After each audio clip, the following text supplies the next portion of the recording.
The vapour pressure of pure liquids A and B are 400 and 600 mmHg। अब देखिए दो pure liquid है ए and B, दोनों के दोनों वोलेटाइल है, तो फॉर्मूला समझ जाओ यार कौन सा लगेगा।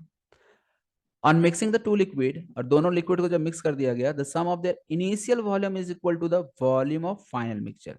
अच्छा, दोनों को जब हम मिक्स किए ए और बी का, तो जो फाइनली वॉल्यूम मिला ना वो उस दोनों के बराबर है। अच्छा, इस लाइन का केवल इतना सा मतलब है ना कि यार डेल्टा वी मिक्सिंग जीरो आ रहा है और सोल्यूशन आपका आइडियल है, बस यही बतलाना चाहता है इस लाइन से, और इसका कोई मतलब नहीं है। The mole fraction of liquid B 0.5 in the mixture. अच्छा, फर्दर ये भी दिया गया है कि यार जैसे जो सोल्यूशन है ना, ए और बी दोनों प्रेजेंट है, बी का मोल फ्रैक्शन दे दिया 0.5। अब यदि बी का मोल फ्रैक्शन दे दिया तो ए का मोल फ्रैक्शन क्या होना चाहिए, बता दे यार। हाँ, 0.5 ही होगा। क्यों? मोल फ्रैक्शन का समेशन हमेशा ऑलवेज इक्वल टू 1 होता है, तो ये 0.5 है तो ये भी 0.5 रहा होगा।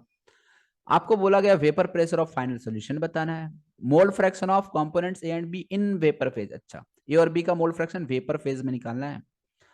चलिए तो कोई बात नहीं यार, करते हैं हम लोग इस क्वेश्चन को सॉल्व। सबसे पहले टोटल प्रेशर निकालना है, तो टोटल प्रेशर क्या हो जाएगा, पी नॉट, दोनों कंपोनेंट वोलेटाइल है, तो दोनों कंपोनेंट वोलेटाइल है तो P naught x plus P naught B x भी लगा देंगे। पी नॉट ए का वेपर प्रेशर कितना है, प्योर 400, एक्स ए कितना है 0.5, प्लस पी नॉट भी कितना है 600 mmHg, 600 इंटू एक्स भी कितना हो गया 0.5, ये इंटू 0.5 करेंगे तो ये 200 और ये 300, कितना आ गया 500 mmHg। तो एक तो आ गया कि भाई total pressure, vapour pressure of final solution 500, option कौन कौन सा सही, ये दोनों गया काम से। अब आगे आपको बताना है mole fraction of A and B vapour. अब ये मान लीजिए ए और बी वेपर बना रहा है, तो इस वेपर में मोल फ्रैक्शन ऑफ ए और बी क्या होगा। तो बताए थे यार आप लोग को कि जब भी मोल फ्रैक्शन वेपर फेज में निकालना हो तो उसे हम डिनोट करेंगे वाई ए और वाई बी से, और ये आपका होता है P A by P B के बराबर होता है, P A partial pressure of A partial pressure of B, और पार्शियल प्रेशर को हम लोग क्या लिख सकते हैं from Raoult's law, P naught X P naught B X B.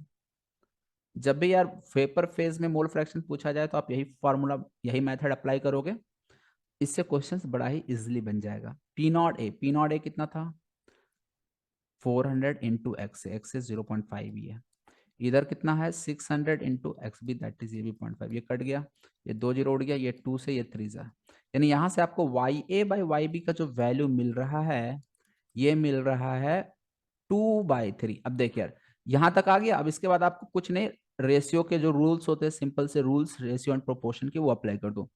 ए का 2 भाग है, बी का 3 भाग है, आपको ए का फ्रैक्शन बताना है, तो फ्रैक्शन ऑफ ए कितना हो जाएगा 2/5, बी का फ्रैक्शन बताना है तो 3/5, 2/5 का मतलब 0.4, 3/5 का मतलब 0.6, यानी ए का आपका मोल फ्रैक्शन 0.4 और दूसरे का 0.6, ऑप्शन कौन सा सही आ रहा, ऑप्शन ए। तो ये भी यार क्वेश्चन देख लो यार, इजी था, कोई बहुत टफ क्वेश्चन हम नहीं बोलेंगे। तो यार बस आपका बेसिक कॉन्सेप्ट अच्छा होगा ना, तो आपका फिजिकल केमिस्ट्री के क्वेश्चंस बनने से कोई रोक नहीं सकता है। तो चलिए यार, आगे हम लोग अब आने नेक्स्ट क्वेश्चन को हम लोग नेक्स्ट क्लास में करते हैं, नेक्स्ट सेशन में करते हैं। चलिए फिलहाल के लिए बाय, थैंक यू।